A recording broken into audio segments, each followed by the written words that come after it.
ভাৰত চৰকাৰে যুদ্ধবিধ্বস্ত ইউক্ৰেইনৰ পৰা ভাৰতীয়সকলক উভতাই অনাৰ বাবে কি অভিযান আৰম্ভ কৰিছে? ক. অপাৰেচন যমুনা, খ. অপাৰেচন গংগা, গ. অপাৰেচন মৃত্যুঞ্জয়, ঘ. অপাৰেচন ৰক্ষক। আৰু ইয়াৰ উত্তৰটো হ'ব খ. অপাৰেচন গংগা। বন্ধুসকল, ইউক্ৰেইনৰ ৰাষ্ট্ৰপতিজনৰ নাম হ'ল ভলোদিমিৰ জেলেনস্কি আৰু ইউক্ৰেইনৰ ৰাজধানী হ'ল কিয়েভ। ৪৮তম কাৰ্বি যুৱ মহোৎসৱ ক'ত আয়োজন কৰা হয়? ক. তাৰালাংছ, খ. ওদালগুৰি, গ. কোকৰাঝাৰ, ঘ. চিৰাং। আৰু ইয়াৰ উত্তৰটো হ'ব ক. তাৰালাংছ। বন্ধুসকল, ১ মাৰ্চৰ পৰা ৫ মাৰ্চলৈ এই কাৰ্বি যুৱ মহোৎসৱ অনুষ্ঠিত হৈছে। কাৰ্বি আংলং জিলাৰ তাৰালাংছত কাৰ্বি পিপলছ হলত কাৰ্বি যুৱ মহোৎসৱ অনুষ্ঠিত হৈছে। আৰু এই কাৰ্বি যুৱ মহোৎসৱৰ মুখ্য অতিথি আছিল অসমৰ মাননীয় মুখ্যমন্ত্ৰী ড হিমন্ত বিশ্ব শৰ্মা। বিশ্বৰ প্ৰথম উদ্ভিদৰ পৰা প্ৰাপ্ত ক'ভিড-19 ভেকচিন কোনখন দেশে অনুমোদন কৰিছে? ক. ৰাছিয়া, খ. ইণ্ডোনেছিয়া, গ. কানাডা, ঘ. অষ্ট্ৰেলিয়া। আৰু ইয়াৰ উত্তৰটো হ'ব গ. কানাডা। শূন্য বৈষম্য দিৱস কেতিয়া উদযাপন কৰা হয়? ক. ১ মাৰ্চ, খ. ২ মাৰ্চ, গ. ৩ মাৰ্চ, ঘ. ৪ মাৰ্চ। আৰু ইয়াৰ উত্তৰটো হ'ব ক. ১ মাৰ্চ। বন্ধুসকল, শূন্য বৈষম্য দিৱস প্ৰতি বছৰে ১ মাৰ্চ তাৰিখে পালন কৰা হয়।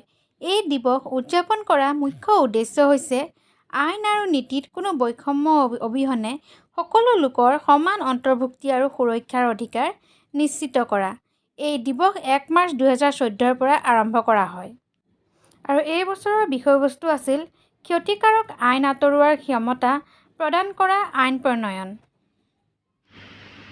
কাটাৰত অনুষ্ঠিত ২০২২ বৰ্ষৰ বিশ্বকাপৰ পৰা ফিফাৰ দ্বাৰা কোনখন দেশক নিলম্বন কৰা হৈছে? ক. ৰাছিয়া, খ. জাপান, গ. ইউক্ৰেইন, ঘ. চীন। আৰু ইয়াৰ উত্তৰটো হ'ব ক. ৰাছিয়া। বন্ধুসকল, ২০২২ বৰ্ষত ফিফা বিশ্বকাপ অনুষ্ঠিত হ'ব কাটাৰ লুচেইল ষ্টেডিয়ামত।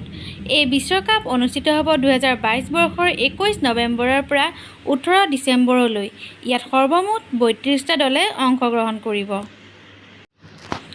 কোনখন দেশে পৃথিৱীৰ সৰ্ববৃহৎ বিমান মিৰিয়া ধ্বংস কৰিছে? ক. আমেৰিকা, খ. ইউক্ৰেইন, গ. ৰাছিয়া, ঘ. চীন। আৰু ইয়াৰ উত্তৰটো হ'ব গ. ৰাছিয়া। বন্ধুসকল, ইউক্ৰেইনত ৰাছিয়াৰ আক্ৰমণৰ চতুৰ্থ দিনাই ৰাছিয়াই এণ্টনভ AN-225 কাৰ্গো প্লেনখন ধ্বংস কৰে। কোনখন দেশত গুগলে প্লে প্লাছ ছাবস্ক্ৰিপশ্যন মুকলি কৰে? ক. আমেৰিকা, খ.